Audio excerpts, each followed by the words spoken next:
Hello guys, कैसे हैं। लो चली मैं अपने देवर की शादी में।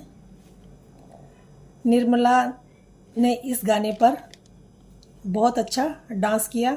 सब लोगों ने उसकी बहुत तारीफ़ की। कुंदन की शादी निर्मला से हुई थी।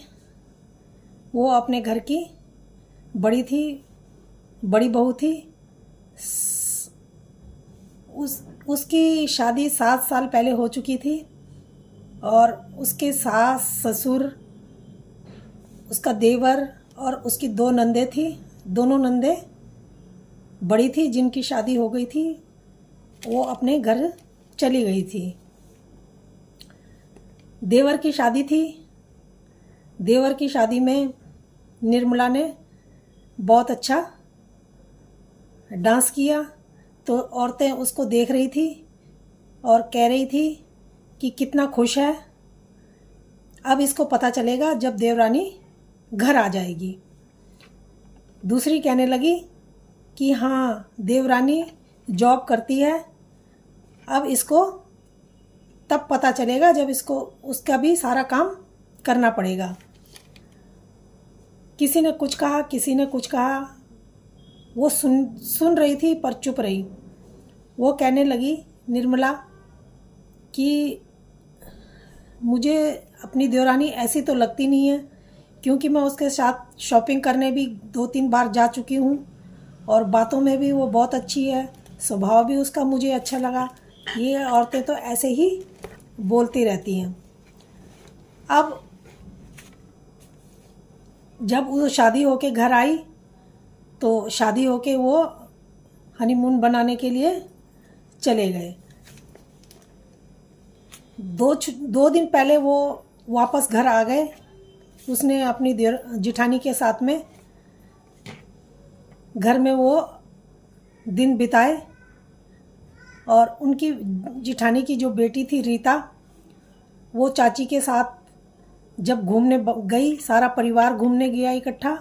वहाँ उसने चाची के साथ बहुत खेला। चाची ने उसको आइसक्रीम खिलाई, बोटिंग कराई, खूब एंजॉय किया।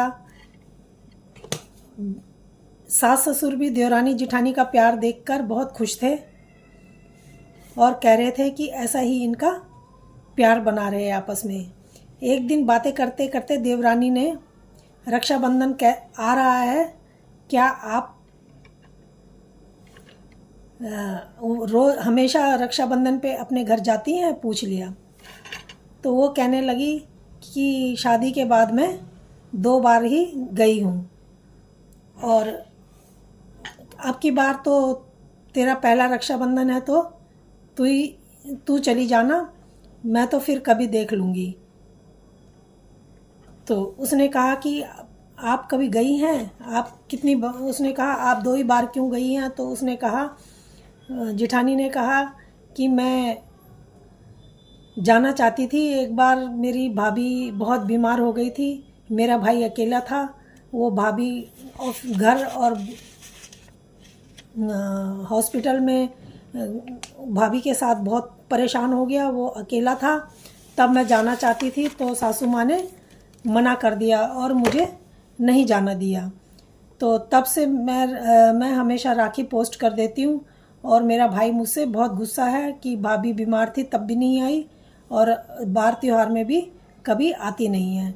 भाई भी हमारे घर में कभी इधर आता नहीं है, वो बहुत गुस्सा है। जो आरती होती है देवरानी, वो निर्मला से कहती है आपके भाई आपसे उम्र में कितने बड़े हैं। तब वो कहती है कि मेरा भाई मेरे से 7 साल बड़ा है और मेरी भाभी बहुत अच्छी है और मेरा 6 साल का भतीजा है और 5 साल की भतीजी है।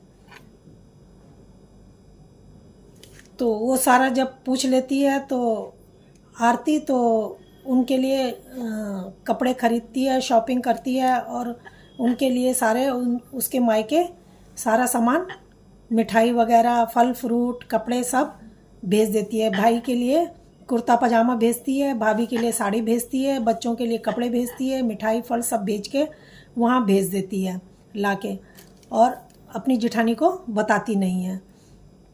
जिठानी को वो तैयार करके मायके भेज देती है रक्षाबंधन पे कि नहीं भाभी अब की बार आप जाएंगी, मैं घर में देखूंगी। तो जिठानी कहती है नहीं, नंदों ने आना है दोनों ने, तो उसकी भी तो तैयारी करनी है, तू जा। वो कहती है नहीं आप जाओ, मैं सब देख लूँगी। तो वो भाभी उसको अपनी जिठानी को भेज देती है। जब जिठानी जाती है तो फल फ्रूट और मिठाई, ड्राई फ्रूट और मिठाई लेके जाती है। तो जब वहाँ जाती है तो भाई कहता है कि आ गई हमारी याद इतने टाइम बाद, इतना सब कुछ भेजने की क्या ज़रूरत थी। वो कहती है कहाँ भाई आप नाराज़ हो क्या, मैं तो कुछ भी नहीं ला सकी और मैं बहुत शर्मिंदा हूँ। वो कहता है अपनी लड़की को भाई कि जा बेटा अंदर जा और जो बुआ ने सामान भेजा है उसको लेके आ। वो भागी भागी अंदर जाती है और सारा कुछ उठा के लाती है और दिखाती है। तो वो बहुत खुश हो जाती है। निर्मला कहती है कि मेरी देवरानी इतनी अच्छी है, बताओ इतना कौन किसी के लिए करता है। तो निर्मला चुप रहती है, कुछ कहती नहीं है। जब निर्मला वापस अपने घर आती है तो घर में आते ही अपनी देवरानी के गले लग जाती है और रोने लगती है। ये खुशी के आंसू थे और वो दोनों के दोनों खुश हो जाती हैं, कहती हैं कोई बात नहीं भाभी आप बहुत अच्छी हो, तो आप ऐसे ही खुश रहा करो। तो आरती ने दिखा दिया कि ऑफिस के साथ साथ वो घर के लोगों का भी अच्छे से ख्याल रख सकती है, अपनी जिम्मेवारी उठा सकती है। तो दोस्तों आपको ये कहानी कैसी लगी? अगर अच्छी लगी हो तो प्लीज़ लाइक और सब्सक्राइब ज़रूर करें। धन्यवाद।